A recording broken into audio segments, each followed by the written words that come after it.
Bom dia, meus amiguinhos top, tudo bem, meus amigos? Eu estou mostrando essa flor aí, gente, debaixo de uma pedra. Olha como é a natureza, né, gente?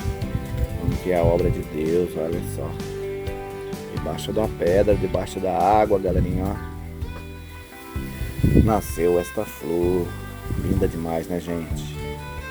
Gostou do vídeo aí, galerinha? Deixa um joinha aí, comentário, valeu, galera. Deus abençoe a todos. Paz a todos. Até mais, gente.